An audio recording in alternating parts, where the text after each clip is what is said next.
My name is Clara, and I never imagined that opening a cafe at night could place me at the center of an ancient war. Looking back now, I realize that my entire life had been leading to that moment. Every choice, every hardship, every small act of kindness, it was all preparation for something I couldn't have imagined in my wildest dreams or nightmares. I remember the exact moment everything changed. It was one of those storms that felt alive, like the sky itself was tearing apart. The kind of night when the rain doesn't just fall, it attacks.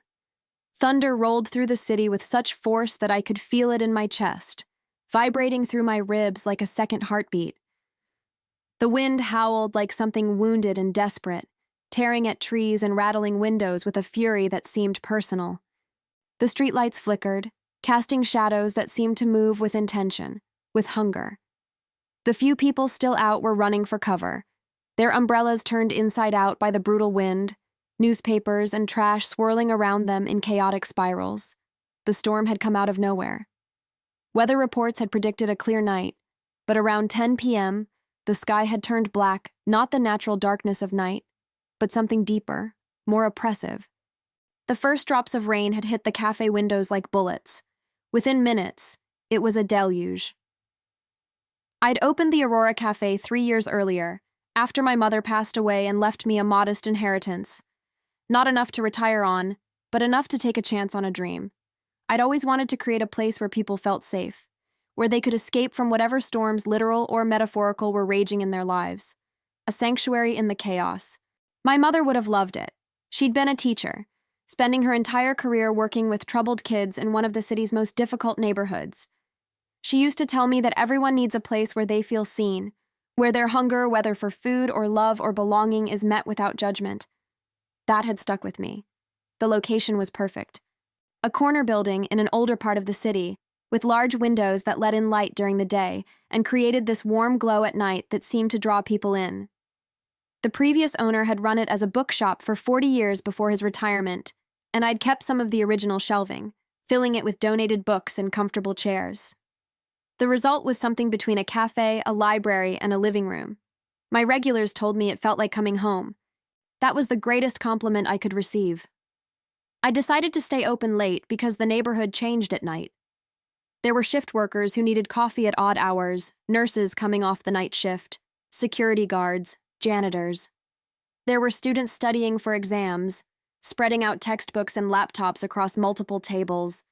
There were insomniacs looking for company, people who couldn't sleep and didn't want to be alone with their thoughts. There were people who didn't quite fit into the daylight world but needed a place to belong. I wanted to be that place for them. I wanted to prove my mother right, that kindness mattered, that creating safe spaces changed lives. That night, I was alone. My usual evening help, Marcus, different from the vampire child who would share his name, had called in sick with the flu. The storm had driven away the few customers who might have braved the weather. The last person had left around 11:30, an elderly man who came in most nights to read the newspaper and nurse a single cup of coffee for hours. I never minded. Some people just need to not be alone. I was closing up early, which I almost never did. But the thunder was getting worse, and the power had flickered twice already. The backup generator would kick in if the electricity went out, but it could only power the essentials lights, refrigeration. Everything else would shut down.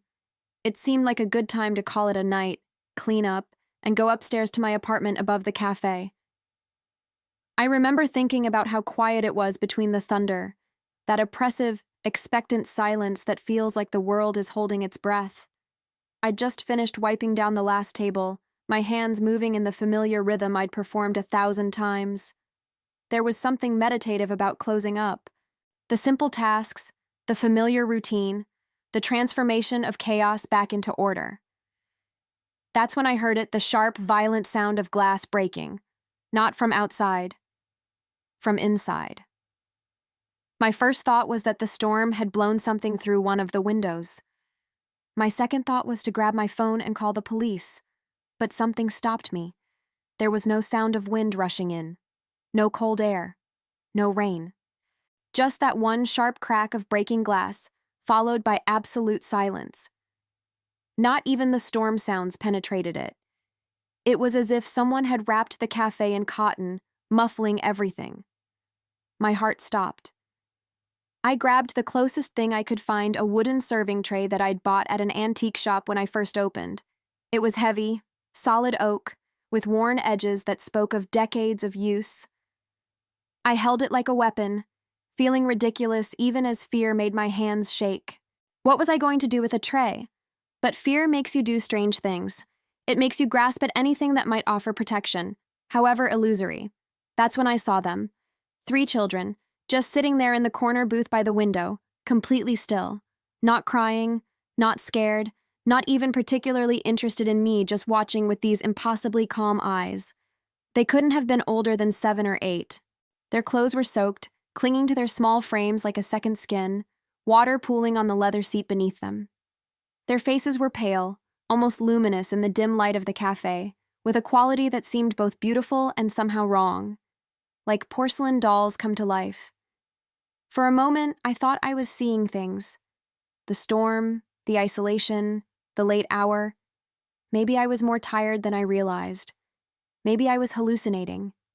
How had they gotten in? I'd locked the door after the last customer left. I always locked it. Where were their parents? What kind of parents let their children wander around in a storm like this? And why weren't they afraid? They should have been terrified, cold, wet, lost. But they just sat there, watching me with expressions that seemed far too adult for their young faces. The youngest, a little girl with dark curls plastered to her face, tilted her head slightly as our eyes met.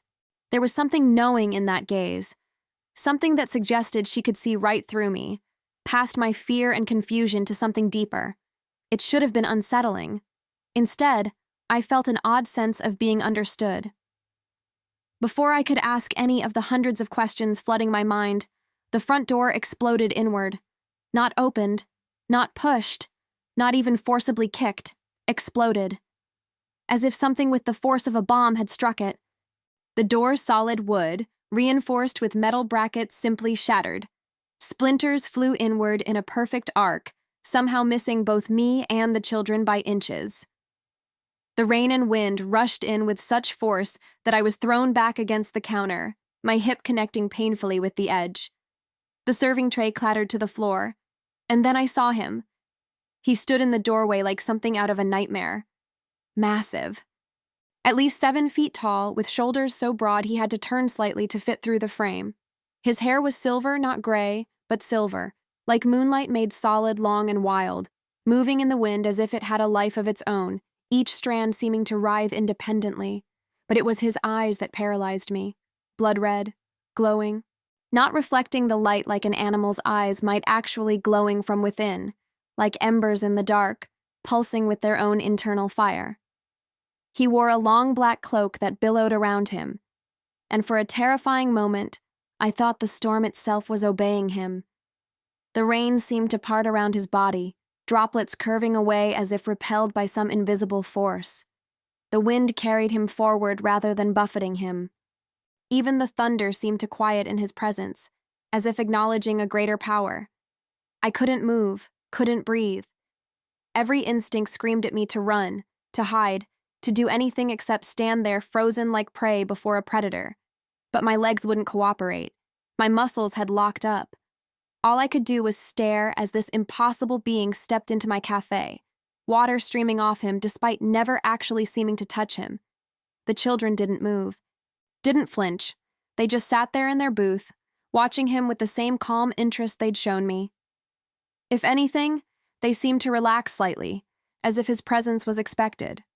Welcome, even. And then, something impossible happened. He looked at the children, and his expression softened. It wasn't much, just the slightest relaxation of his features. The glowing eyes dimmed fractionally. The harsh lines of his face eased. But in that moment, I saw something I never expected to see in the face of a monster. Humanity. Or maybe not humanity exactly, but something close, something that cared, something that felt love, however alien that love might be. He turned those burning eyes on me, and when he spoke, his voice was like gravel and silk mixed together. Deep. Ancient. It echoed in a way that had nothing to do with the room's acoustics. as if every word was speaking directly to something primal in my brain. I heard it with more than my ears. I felt it in my bones. He told me his name was Lucien Valcour. He spoke it as if I should recognize it, as if it was a name that carried weight, history, significance. To me, it was just sounds, beautiful sounds, admittedly, with a musical quality that seemed to linger in the air, but meaningless. And he said he had come to test me. I didn't understand what he meant. Test me? For what? I was just a cafe owner. I made coffee and pastries. I created a warm, welcoming space for people who needed one. I wasn't anyone special. I wasn't brave or powerful or important. I was just Clara, who'd inherited enough money to follow a dream and was doing her best to make it work. But before I could ask, before I could form any of the 1,000 questions swirling in my mind, another figure appeared in the doorway behind him. Smaller, more compact, but somehow more dangerous. His presence felt wrong in a way that Lucien's didn't. Where Lucien was overwhelming, this new arrival was unsettling, like reality itself was rejecting him. The air around him seemed to shimmer and twist, as if his very existence was an offense against the natural order. His eyes were also red, but they burned with hatred. Pure, distilled fury that seemed to have been concentrated over centuries into something toxic and caustic. Looking into them felt like touching poison. My skin crawled, my stomach turned. Every cell in my body was screaming at me to get away from this creature. This one's name was Darian. And the moment he saw me standing between Lucien and the children, his face twisted into something monstrous.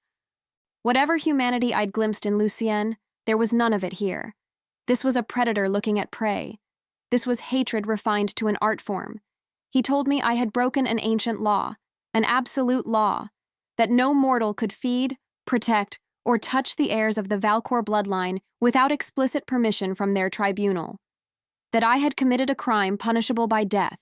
He spoke with such absolute certainty, such righteous fury, that I almost believed I'd done something wrong despite having no idea what he was talking about. I had no idea what he was talking about. I hadn't even known these children existed until 5 minutes ago. I hadn't fed them anything. I hadn't touched them. I'd just seen them sitting there, vulnerable, alone, cold and wet in my cafe. That was all, but apparently, that was enough. Apparently, even acknowledging their existence, even witnessing their vulnerability, was a crime in the eyes of whatever ancient powers governed their world. Darian moved toward me with terrifying speed. One moment he was in the doorway, the next he was inches from my face. I could smell him an odd mixture of roses and decay, beautiful and repulsive at once. His hand shot out, reaching for my throat, fingers curved like claws, and then Lucien was between us. I didn't see him move. One instant he was standing across the room near the children. The next his hand was wrapped around Darian's wrist, holding it suspended in midair mere inches from my throat. The force of their collision sent a shockwave through the cafe. Cups rattled in their saucers. Tables shifted. The windows cracked in perfect spiderwebs, each fracture following a geometric pattern that was far too precise to be natural. Lucien's voice was quiet when he spoke, but it carried an unmistakable authority. He told Darian that he could not touch me.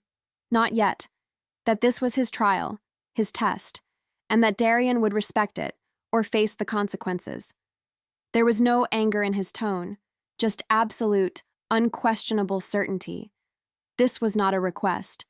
This was a command from someone who expected to be obeyed. I still didn't understand. What trial? What test? What did any of this have to do with me? But I was too terrified to ask, too focused on the fact that I could see Darian's hand, still frozen inches from my throat, and imagine with perfect clarity what would have happened if Lucien hadn't intervened. Darian pulled back, but his eyes never left me. There was a promise in that gaze, a promise of violence, of pain, of retribution. He told Lucien that he was making a mistake, that mortals could not be trusted, that they were weak, selfish, cowardly creatures who would betray us the moment it suited them. That history had proven this fact again and again over millennia, that allowing one to even exist in the presence of the heirs was an insult to everything their kind stood for. And then he vanished, literally vanished, like smoke dissolving into the air. One moment he was there, solid and terrifying. The next, there was nothing but a faint shimmer in the air and the lingering smell of roses and decay. I stood there, shaking, trying to process what had just happened. My cafe was destroyed. The door was in pieces, splinters scattered across the floor like a puzzle I'd never be able to put back together. Rain was pouring in through the open doorway, creating a pool that was slowly spreading across the wooden floor I'd refinished myself.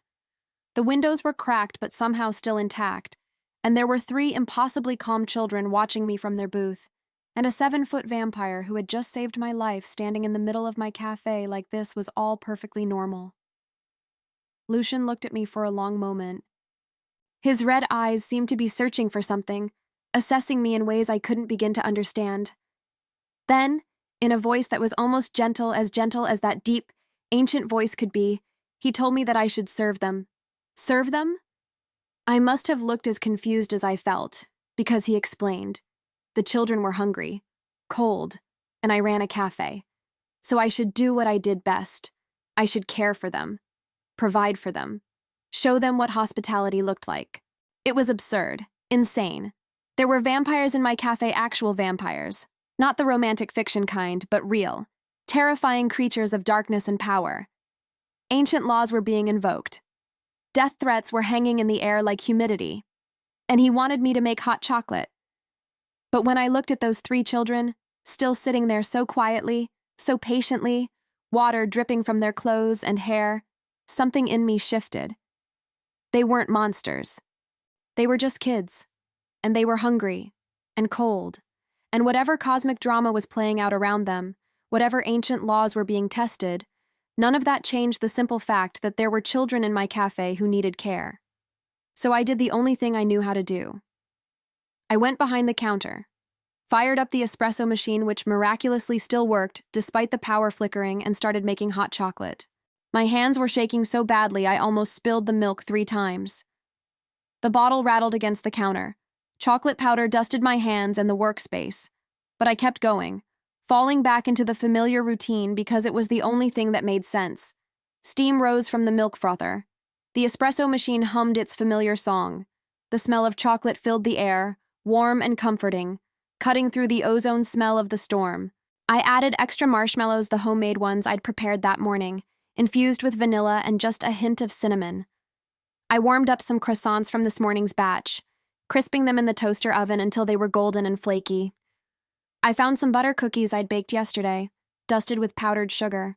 I arranged everything on a tray with more care than I'd ever given to presentation, as if making it beautiful could somehow transform this nightmare into something normal.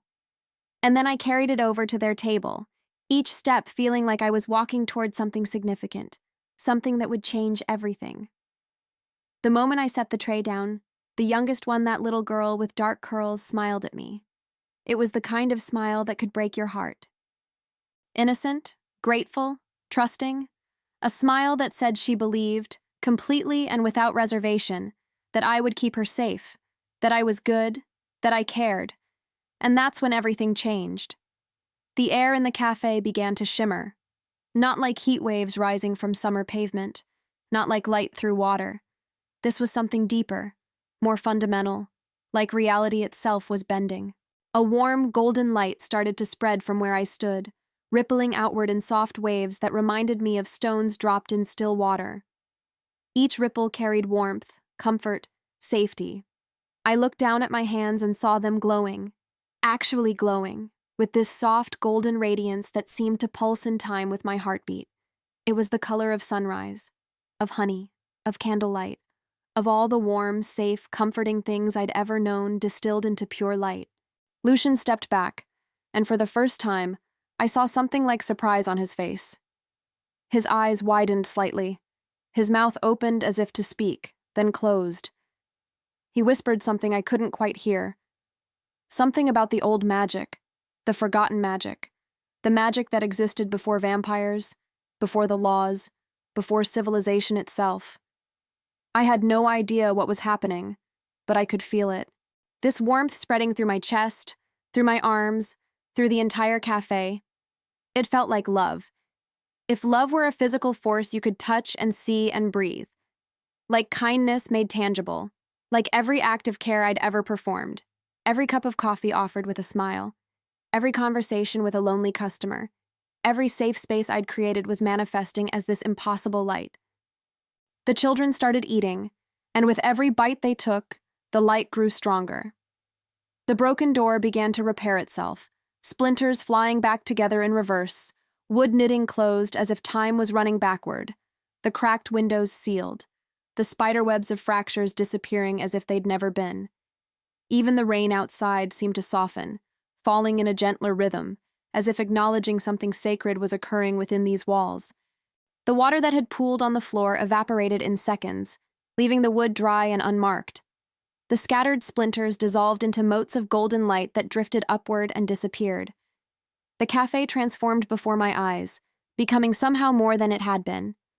The walls seemed warmer, richer in color. The air felt cleaner, easier to breathe. Even the books on the shelves seemed to glow with their own inner light, as if the knowledge and love contained in their pages had been awakened. Lucian watched all of this with an expression I couldn't quite read. There was wonder there, certainly, but also sadness, and something that might have been hope, fragile and tentative, like a flower pushing through concrete. When the children finished eating and the light finally faded, not disappearing entirely, but sinking back into the walls and floor and air like water into sand, he approached me slowly, carefully, like one might approach a wild animal, or something sacred. He told me that I had passed the first test, that I had shown something he had almost given up believing existed in the mortal world. Genuine kindness, care without expectation, love without condition, the ability to see someone in need, vampire children, no less, and respond with pure, unselfish compassion. But he also warned me. This was only the beginning. Darian would return, and he wouldn't be alone. The vampire tribunal would not accept what had happened here tonight. They would see it as a threat, as heresy, as a challenge to thousands of years of carefully maintained hierarchy and control. I asked him why. Why did any of this matter? Why was feeding 3 hungry children such a crime? What possible threat could kindness pose to anyone? His answer chilled me to my core. He explained that for thousands of years longer than human civilization had recorded history, vampires had maintained their power through fear and isolation. They lived separately from humans, interacting only to feed or, occasionally, to manipulate human events for their own purposes. They taught their children that mortals were nothing but prey, resources to be used, weak, disposable creatures whose lives were brief and meaningless compared to vampire immortality. This hierarchy was essential to vampire society. It justified their existence. It made sense of their nature. If mortals were weak and vampires were strong, if mortals were prey and vampires were predators, then everything was in its proper place. The natural order. But if a mortal could protect vampire children, if a human could create magic through simple acts of care, it threatened everything they believed.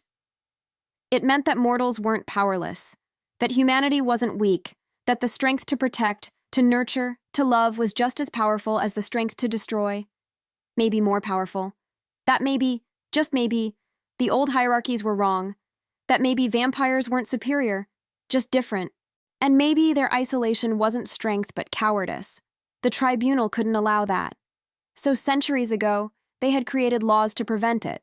Laws that made it a capital offense for any mortal to even touch one of their heirs without explicit permission from the ruling council.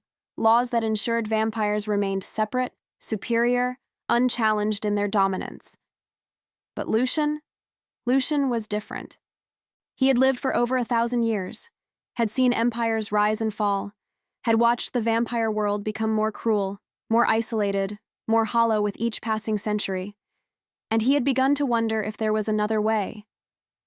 If his children could learn something different, if they could grow up knowing that strength came in many forms, that power wasn't just about domination, that immortality without meaning was just endless emptiness. So he had brought them here, to my cafe, to see if any spark of that old magic, that human magic, the magic of genuine care still existed in the modern world.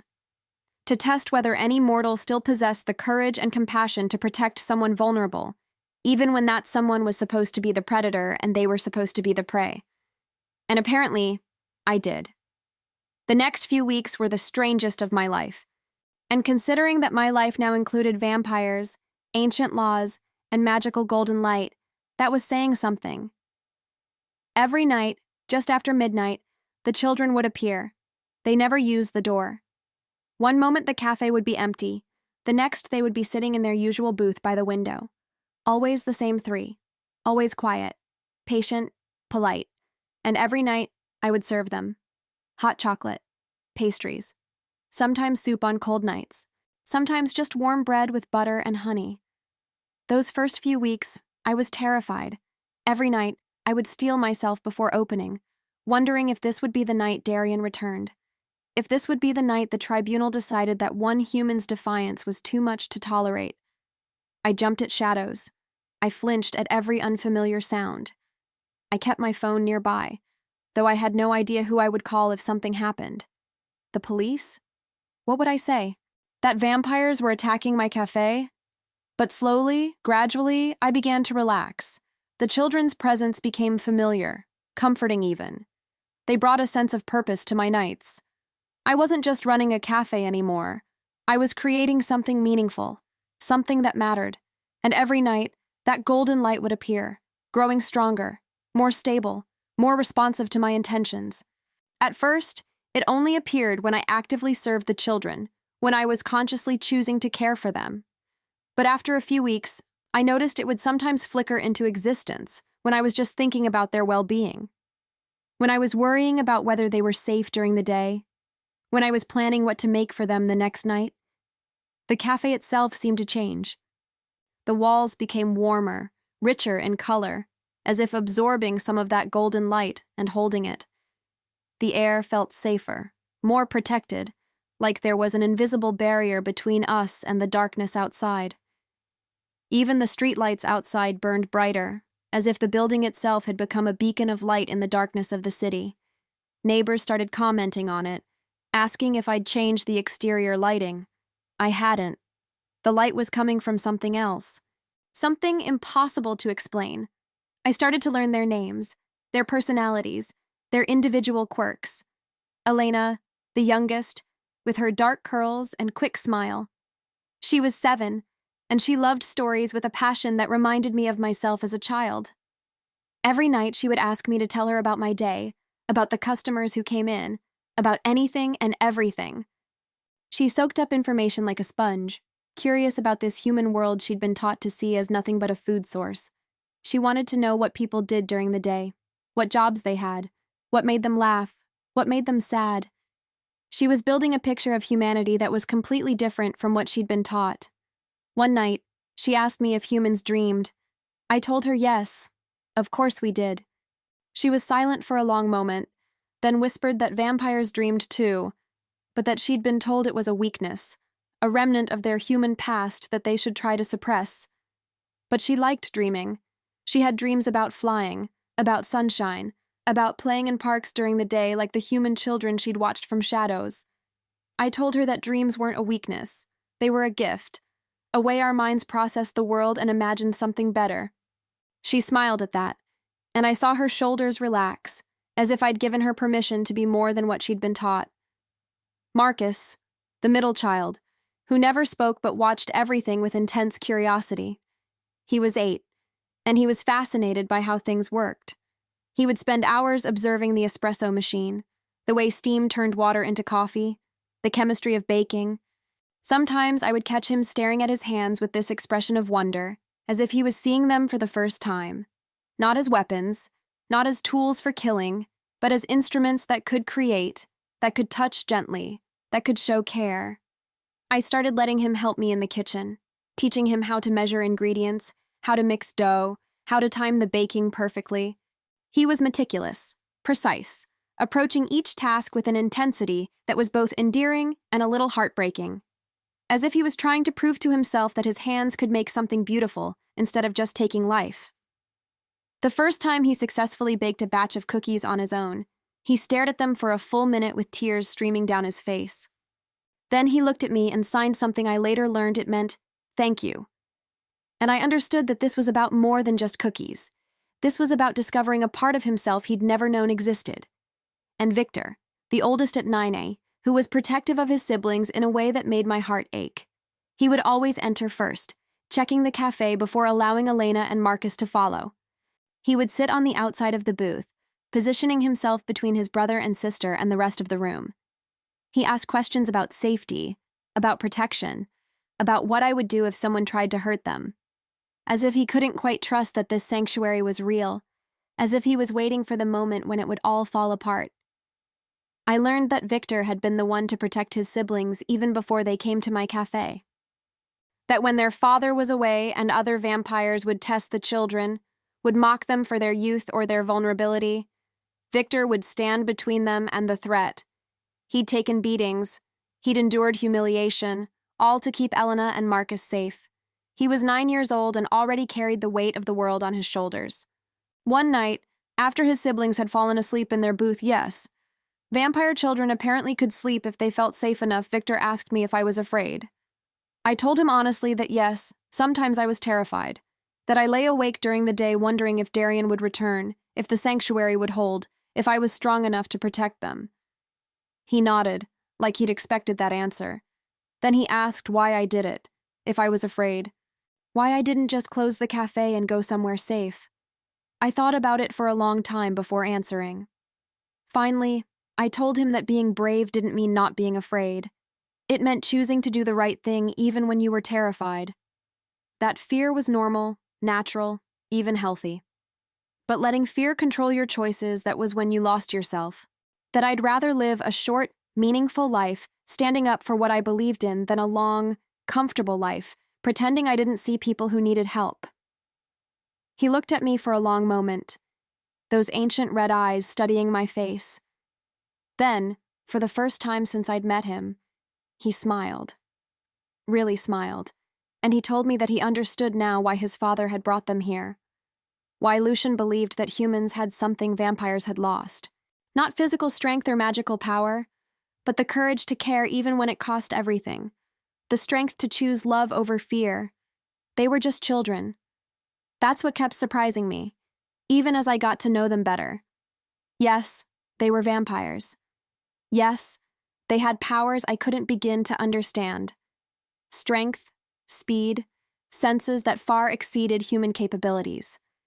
Yes, they would live for centuries, maybe millennia, long after I was dust and my cafe was forgotten. But they were also just kids who liked chocolate, who got excited about pastries, who sometimes forgot to say please and thank you, who needed love and safety and someone to care whether they were happy, who were trying to figure out who they were and who they wanted to become. Lucian came less frequently. When he did appear, he would stand in the corner, watching, always watching. Sometimes I would catch him looking at his children with an expression of such profound sadness that I had to look away. It was the look of someone who had lost something precious and was only now realizing what it cost them. I started to understand something about him. He wasn't just testing me, he was testing himself, testing whether he had the strength to let his children experience something he never could. Connection, trust. Love that came without violence or fear or the constant awareness of predator and prey. He was trying to give them something he'd never had, even if it meant breaking every law his kind held sacred. But every night, as I locked up after they left, or rather, after they vanished, fading into shadows like they'd never been there, I would feel it. That sense of being watched, of danger lurking just beyond the light. Darian hadn't forgotten, and he hadn't forgiven. Sometimes I would catch glimpses of red eyes in the darkness outside. Sometimes I would feel that wrongness, that sense of reality being rejected. Sometimes I would find small signs that someone had been near a window that had been tested. Scratch marks on the doorframe, frost patterns that shouldn't exist in summer. The attack came on a Thursday. I remember because Thursdays were always quiet. The calm before the weekend rush. The day I would use to try new recipes, to read the books customers had donated, to enjoy the peaceful rhythm of the cafe without the chaos of crowds. The children had arrived as usual, just after midnight. Elena had been telling me about a dream she'd had she still dreamed, which surprised me about flying. Marcus was carefully arranging his marshmallows in a perfect geometric pattern before eating them. Victor was reading one of the books from the shelf, a collection of fairy tales that seemed to fascinate him. I was preparing their usual order, 3 hot chocolates, a plate of croissants, some butter cookies when I felt it. A coldness that had nothing to do with temperature, a wrongness in the air, like the moment before lightning strikes. The fine hairs on my arms stood up. My stomach turned. The golden light that usually hummed just beneath the surface of the cafe began to pulse erratically, like a heartbeat under stress. The children felt it too. Elena stopped talking mid-sentence. Marcus looked up from his marshmallows. Victor slowly closed his book and moved to position himself between his siblings and the door. The cafe door didn't just open, it disintegrated. One moment it was there, solid wood and glass. Reinforced after the first incident, the next, it was ash falling to the floor in a perfect circle, creating a doorway of darkness in the wall. Darian stood in the opening, but he wasn't alone. Behind him were 5 other vampires, each radiating that same aura of ancient power. They were all different heights, different features, different styles of dress spanning centuries.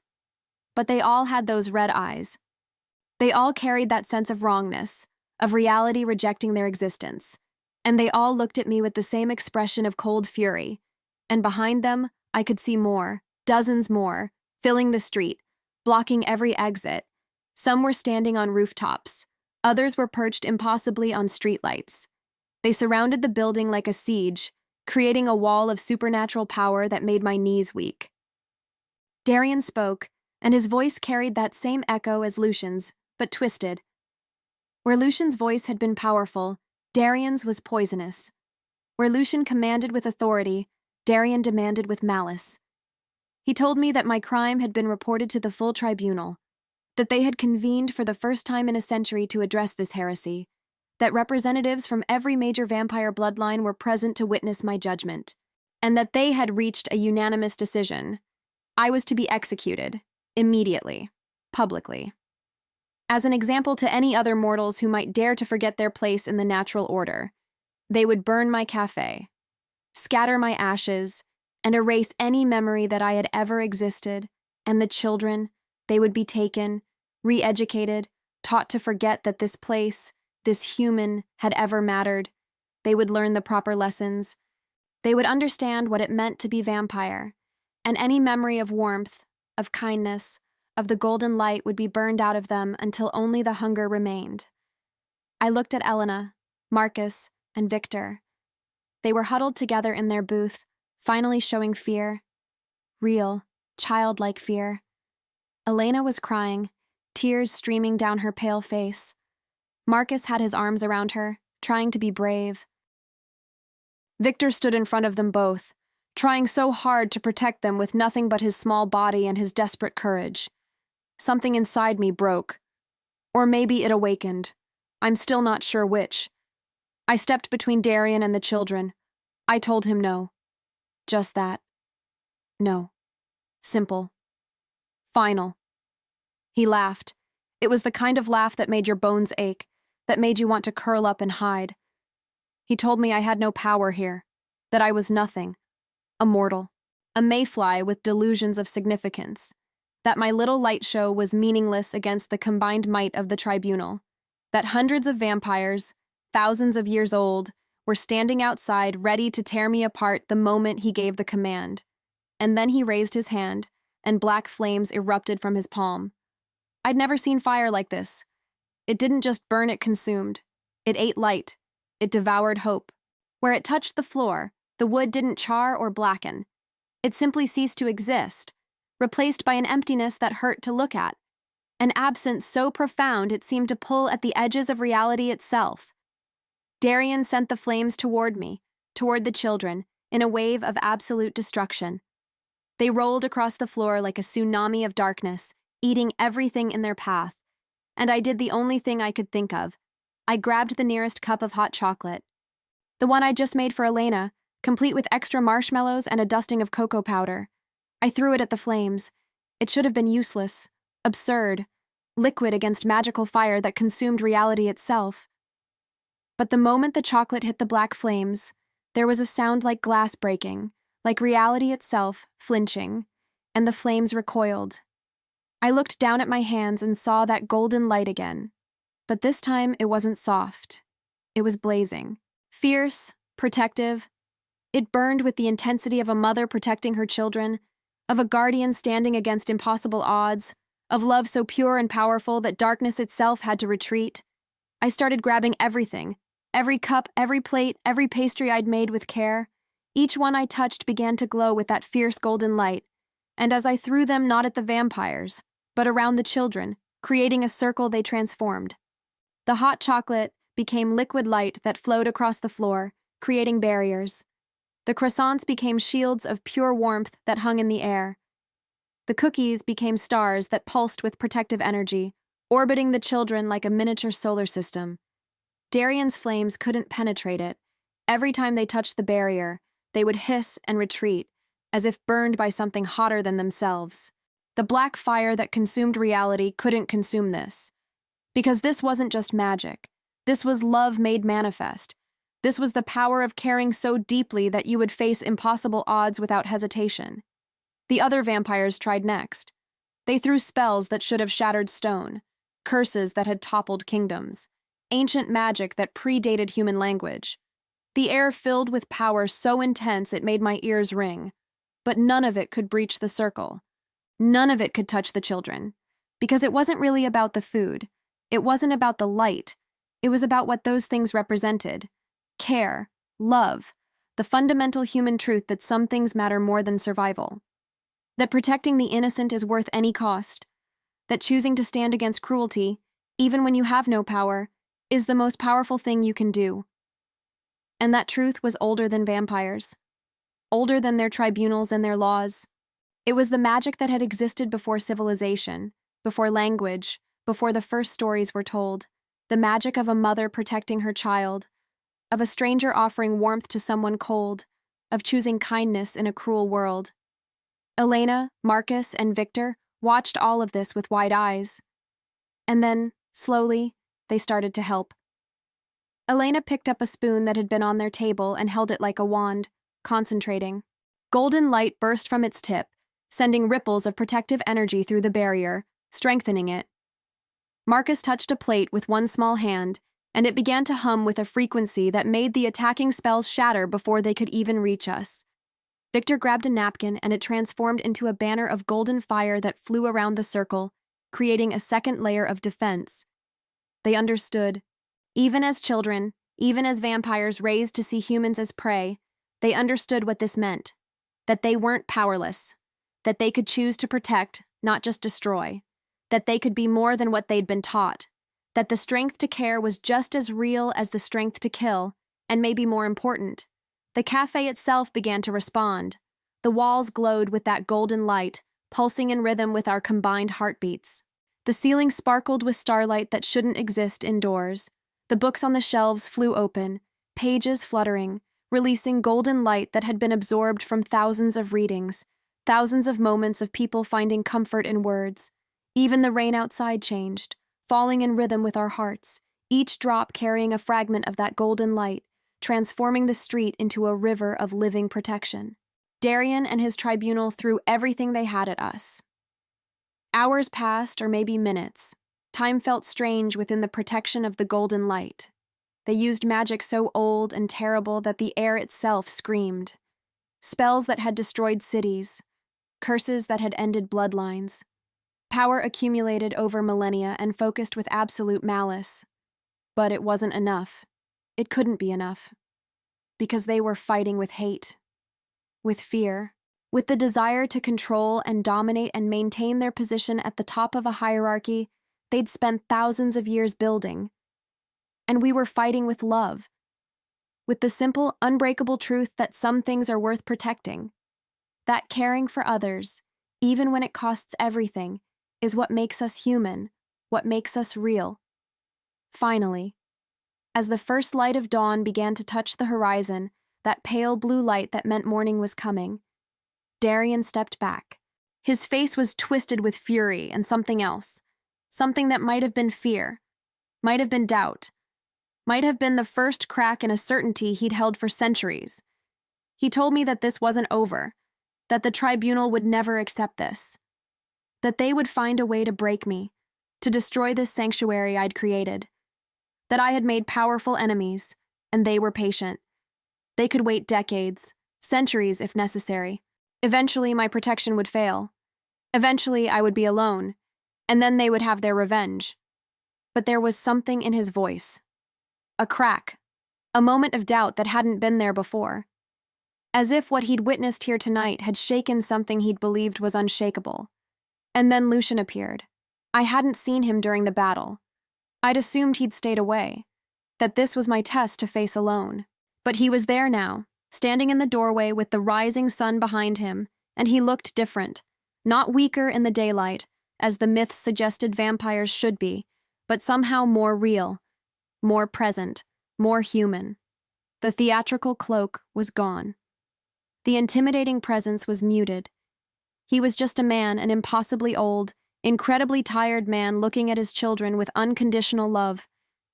He told the tribunal that they had their answer, that the test had been completed, and that Clara, this simple cafe owner, had proven something they could no longer deny, that mortals possessed a power vampires had forgotten, not physical strength, not magical ability in the traditional sense, but the power to care without condition, to protect without asking for anything in return, to create light in the darkness simply because it was the right thing to do, the power to choose love over fear, even when fear was the rational choice.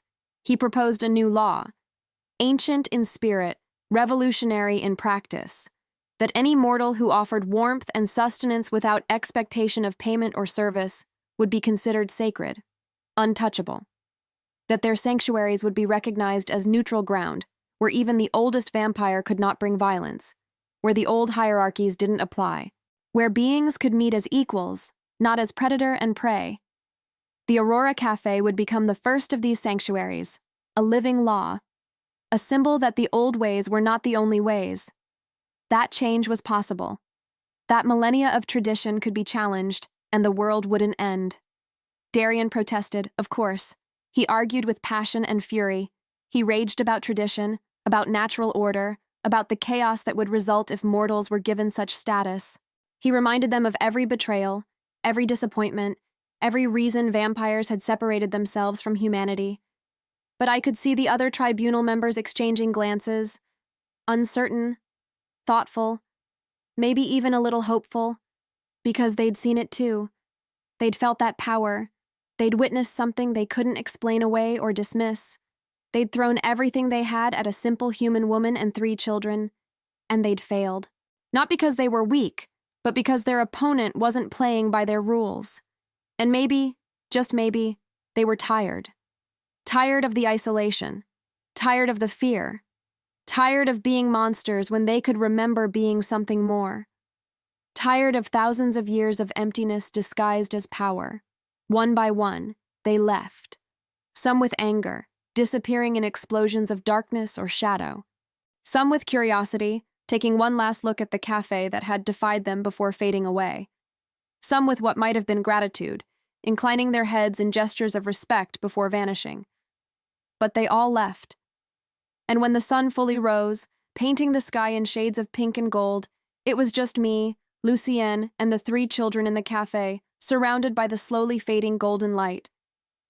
Elena ran to me and wrapped her arms around my waist, sobbing. All the fear she'd been holding back came out in great shaking sobs, and I held her, stroking her hair, murmuring that it was okay, that she was safe, that I would always keep her safe. Marcus joined us, silent as always, but pressing against my side like he was trying to absorb comfort through physical contact. Victor stood a little apart, trying to maintain his dignity, but I could see his hands shaking. I knelt down and opened my arms, and Victor finally broke, running to join his siblings. The 4 of us stood there in the golden light, holding each other, while Lucienne watched with tears streaming down his ancient face. When the children finally calmed, when their tears stopped and their breathing steadied, Lucienne approached slowly. He thanked me, but not with words, with a look that conveyed more than any speech could: gratitude, respect, and something that might have been friendship, something that acknowledged me as an equal despite millennia of difference in our ages and power. He told me that his children would continue to come, that they needed this place, this refuge, that what I had built here was more important than I could possibly understand. that I had created something that could change their entire world if we were brave enough to protect it. I asked him what would happen next. Would Darien really accept this? Would the tribunal honor the new law? Or would they find some way to destroy everything we'd built? He told me honestly that he didn't know. Change was difficult, especially for beings who had existed for millennia. Ancient beings resisted it with every fiber of their being, because change meant admitting that everything they'd done before might have been wrong. But what had happened here tonight had shaken something loose. A possibility. A hope that maybe things could be different. That maybe isolation and fear weren't the only ways to survive. And then, as the morning light filled the cafe, turning everything golden and warm, they left. The children waved goodbye, Elena blowing me kisses, Marcus signing something that I didn't understand but felt in my heart, Victor standing a little straighter, a little prouder. Lucian inclined his head in a gesture of profound respect. And they faded into the shadows that shouldn't have existed in the bright morning light, back to whatever world they came from. And I was alone again, surrounded by cups and plates and the lingering warmth of that impossible magic, trying to process what had just happened, trying to understand that my life had changed forever, that I was no longer just Clara, cafe owner. I was Clara, guardian of the first sanctuary. Clara, who had defied an ancient tribunal and lived.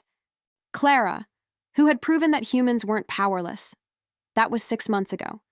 The Aurora Cafe still stands. Every night, just after midnight, the children come. Sometimes they bring others vampire children who have heard rumors of this strange place where mortals and immortals can share space without fear.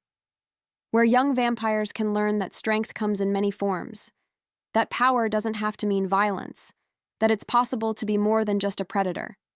The golden light appears less frequently now, but it's always there, just beneath the surface, ready to rise when needed. The cafe has become something more than a business. It's a promise, a reminder, a living proof that change is possible. Word has spread through the vampire world faster than I could have imagined. Some come out of curiosity, appearing at my door with cautious expressions and guarded postures. Some come out of skepticism, determined to prove that this sanctuary is a lie, that the rumors are exaggerated. A few come seeking the same thing Lucien sought, hope that something better is possible, that they don't have to be monsters forever. Darien has never returned, but I feel him sometimes, watching from the shadows beyond my light, waiting, planning. The old ways don't die easily. Fear and hate have deep roots, nourished by centuries of tradition and power. He represents everything that can't accept this new world, every vampire who sees my cafe as an existential threat. But so do kindness and love. So does hope. I've learned something profound over these past 6 months. Magic isn't about power. It's not about strength or domination or control. Real magic, the kind that changes worlds, comes from the simplest places. A cup of hot chocolate offered to a cold child. A warm croissant given to someone hungry. A safe space provided to those who have nowhere else to go. A moment of genuine kindness in a world that often seems designed to crush it. These aren't small gestures. They're revolutionary acts, because they declare, loudly and clearly, that some things matter more than fear. That connection is possible even across impossible divides. That hope is not naive, it's the bravest thing we can choose. Every night, when I unlock the cafe door and turn on the lights, I'm making a choice, to believe that the world can be better, to trust that kindness is not weakness, to prove that one person, armed with nothing but compassion, can stand against ancient darkness and not just survive, but transform it. Elena told me something last week that I haven't been able to stop thinking about. She said that before they found the cafe, she thought the world was divided into predators and prey, hunters and victims. That was what she'd been taught, what all vampire children learn. It's the foundation of their society. But now she knows there's a third category: guardians. People who choose to protect not because they're strong, but because it's right. Who create light not by defeating darkness, but by refusing to let it define them. Who understand that true power lies not in taking what you want, but in giving what others need. She's 8 years old, and she's already wiser than most adults I've known, than most vampires who've lived for centuries. Tonight, As I prepare for another evening at the Aurora Cafe, I think about all the nights to come, the children who will arrive seeking warmth, the vampires who will test whether this sanctuary is real, the battles that may still lie ahead because Darian won't stay in the shadows forever. And there are others like him who see change as an enemy to be destroyed. And I think about Lucien, standing in my doorway that first night in the storm, looking for proof that humanity still had something worth preserving, that we weren't just prey, that somewhere beneath our weakness and mortality was a strength that even immortals had lost. I hope I gave him that proof. I hope every night I open these doors, I continue to give it. I hope that someday there will be hundreds of sanctuaries like mine, thousands, that the old hierarchies will crumble not through violence, but through the quiet insistence that everyone deserves dignity, respect, and a warm cup of chocolate on a cold night. Because the truth is, I'm not special. I'm not a hero. I'm not powerful in any traditional sense. I'm just Clara, a woman who runs a cafe, who makes decent hot chocolate and pretty good croissants, who believes that feeding hungry children shouldn't be a revolutionary act, but in this world, sometimes it is. The storm that brought them to me has long since passed, but others will come. Life is full of storms, both literal and metaphorical, moments when darkness seems overwhelming, when fear threatens to consume everything, when giving up seems like the only rational choice. But I've learned that even the fiercest storm can be weathered if you have the right shelter. And sometimes, that shelter isn't made of walls and roofs. It's made of care, of community, of the radical decision to choose love over fear, connection over isolation, hope over despair. The Aurora Cafe is more than a building now. It's a symbol, a declaration, a living proof that the impossible can become possible when someone decides to care. When someone looks at hunger, whether for food or love or belonging, and responds with, yes, I will help. Yes, you matter.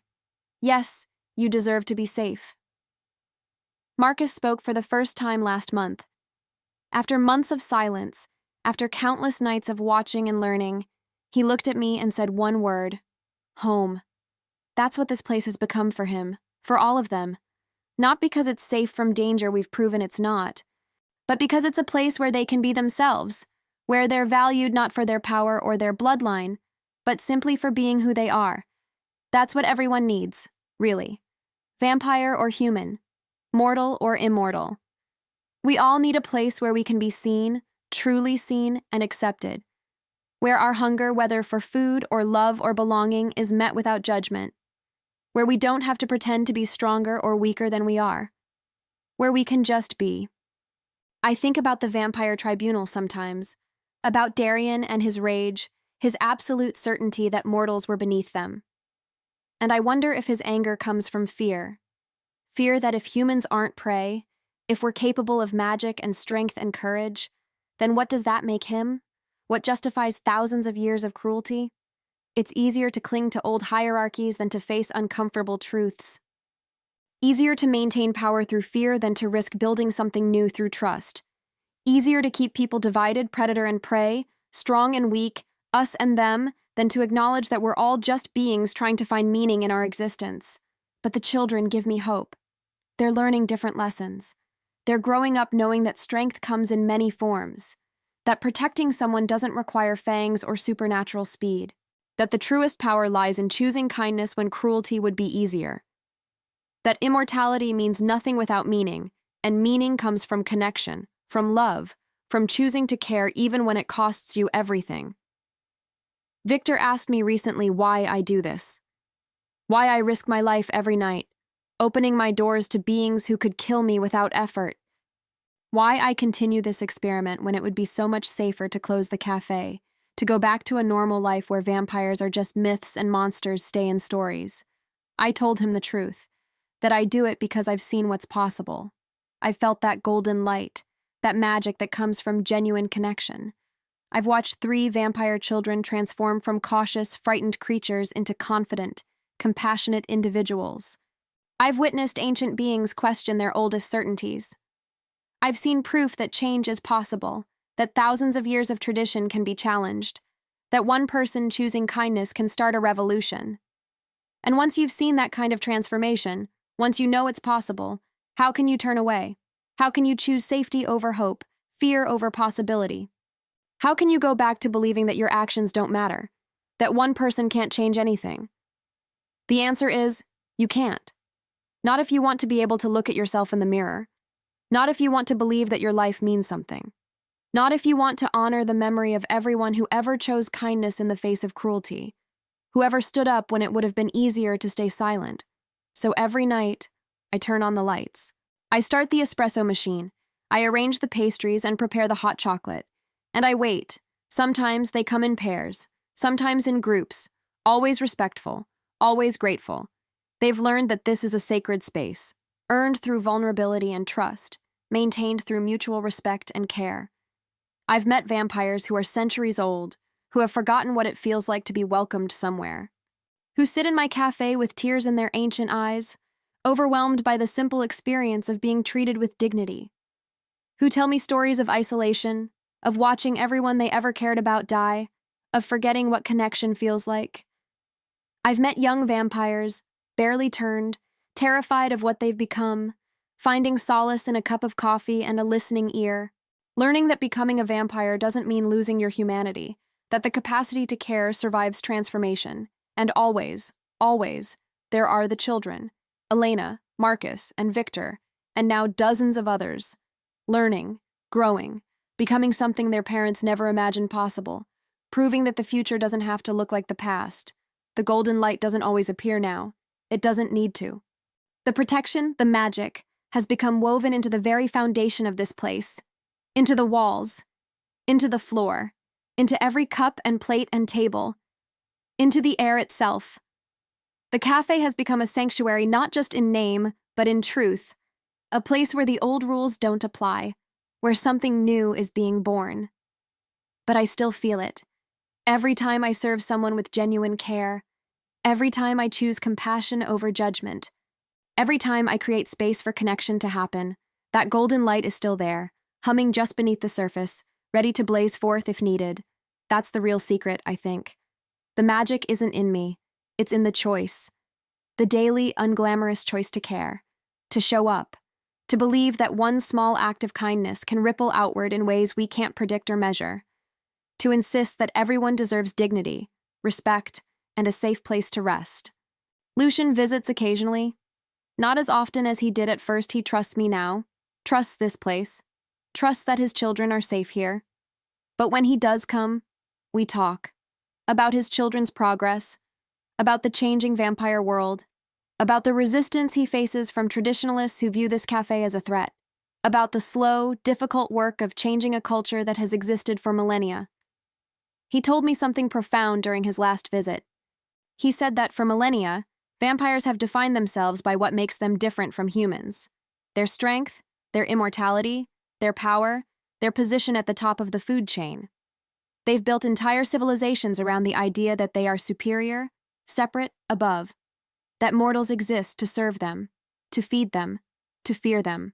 But what the Aurora Cafe has revealed is something more challenging, more threatening to their worldview than any physical danger could be.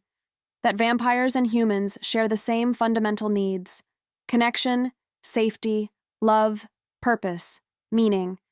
And that meeting those needs doesn't require superhuman abilities or immortality or power over others.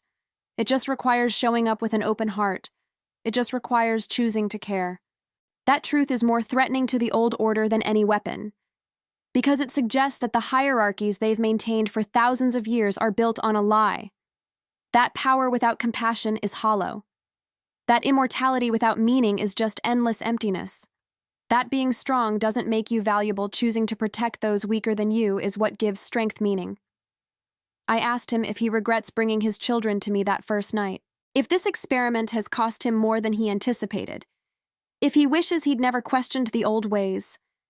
He looked at me with those ancient red eyes, and for a moment I saw past the vampire, past the power, past the centuries of accumulated knowledge and experience to the father beneath. And he told me that watching his children learn to trust, to laugh, to hope that was worth any price. That he would face 1,000 tribunals, endure 1,000 challenges, risk everything he'd built over millennia, if it meant they could grow up knowing that love was stronger than fear. That's when I understood. Lucian wasn't testing me that first night. He was testing himself, testing whether he had the courage to imagine something different for his children, to break the cycle of isolation and fear that had defined vampire existence for millennia, to risk everything on the possibility that there was another way, a better way.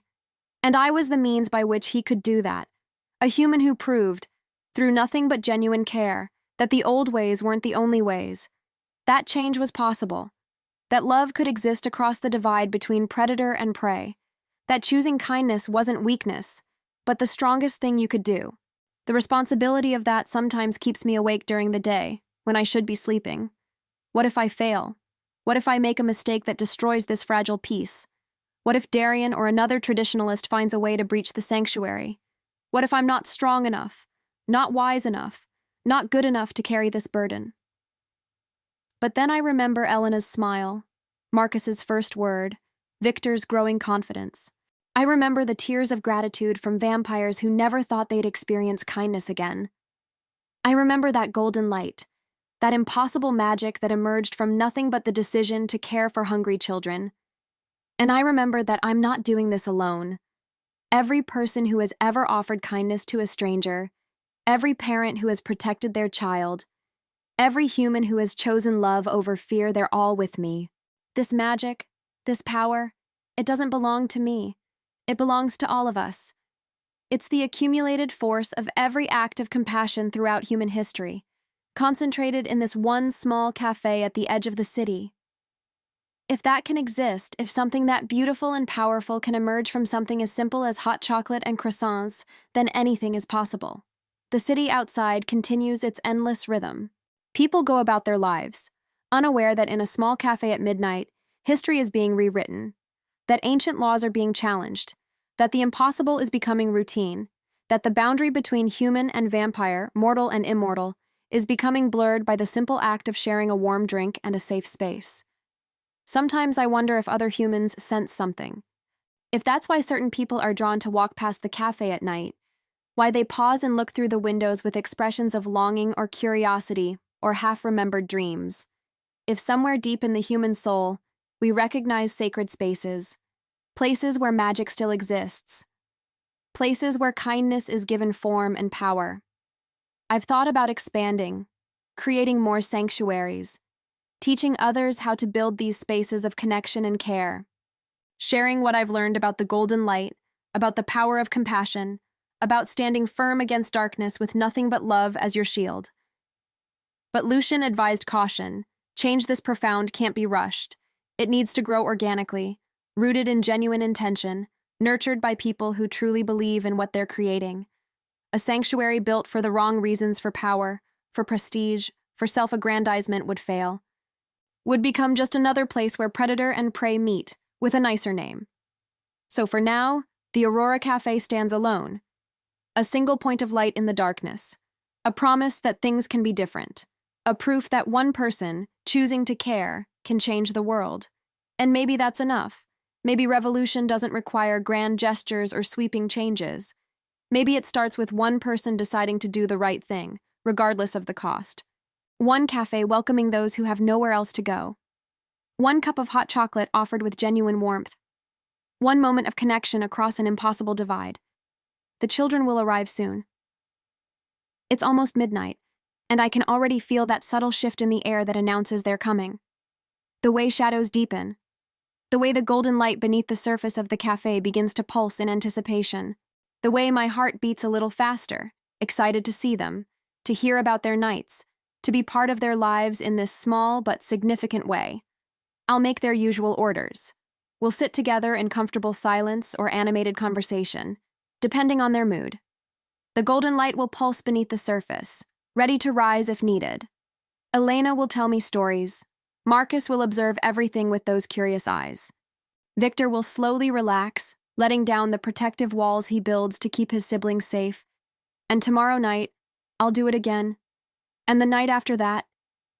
For as long as I'm able, for as long as they need this place, for as long as there are beings, human or vampire, mortal or immortal, who need to know that kindness exists, that safety is possible, that someone cares whether they're okay, because that's what it means to be human. Not our weakness or our mortality or our limitations, but our capacity to choose love over fear, to create light in darkness, to protect the vulnerable, not because we're strong enough to defeat every threat, but because it's the right thing to do. Because some things matter more than survival. Because caring for others gives our brief lives meaning. That's the magic Lucian was searching for. The magic that ancient vampires had forgotten existed. The magic that doesn't come from power or immortality, but from the simple, profound choice to care. To see someone in need and respond with yes. Yes, I will help. Yes, you matter. Yes, you deserve to be safe. Yes, your hunger, whatever form it takes, deserves to be met with compassion rather than judgment. My name is Clara. I run a cafe called Aurora, and every night, I prove that the impossible is real, that hope is not naive, but revolutionary. That one person, armed with nothing but compassion and really good hot chocolate, can change the world, not by defeating evil, not by becoming powerful, not by accumulating strength or weapons or allies, but by refusing to let darkness define the terms, by insisting that love, care, and connection are revolutionary acts, by creating sanctuaries where even monsters can remember what it feels like to be seen as something more, by choosing, every single day, to believe that kindness matters. The door will open soon. Small figures will slip through, bringing with them the cold night air and ancient hunger, and I will do what I always do. I will welcome them. I will serve them. I will create a space where they can be children, not monsters, where they can learn that strength comes in many forms, and the truest power lies in choosing kindness when cruelty would be easier, where they can discover that immortality means nothing without meaning, and meaning comes from connection. And maybe, just maybe, that small act of daily revolution will ripple outward. Maybe other cafes will open, other sanctuaries will be created. Maybe other humans will choose to build bridges instead of walls. Maybe the old hierarchies will crumble, not through violence, but through the quiet insistence that everyone, mortal or immortal, human or vampire, predator or prey, deserves dignity, respect, and a warm cup of chocolate on a cold night. That's my hope. That's my mission. That's what the Aurora Cafe represents. Not the end of an ancient war, but the beginning of something new. Not the defeat of darkness, but the creation of light. Not the triumph of the powerful, but the quiet revolution of those who choose to care. Not the destruction of the old world, but the patient, persistent building of a better one. And as I stand here, preparing for another night, arranging pastries and heating milk and feeling that golden light pulse beneath the surface, I know with absolute certainty that this is exactly where I'm supposed to be. Doing exactly what I'm supposed to do. Living exactly the life I'm meant to live. Making hot chocolate, warming croissants, creating sanctuary, proving that one person can make a difference. Showing that kindness is not weakness but the strongest thing you can choose. Demonstrating that love is not naive but revolutionary. Building a bridge across an impossible divide, one cup at a time, changing the world.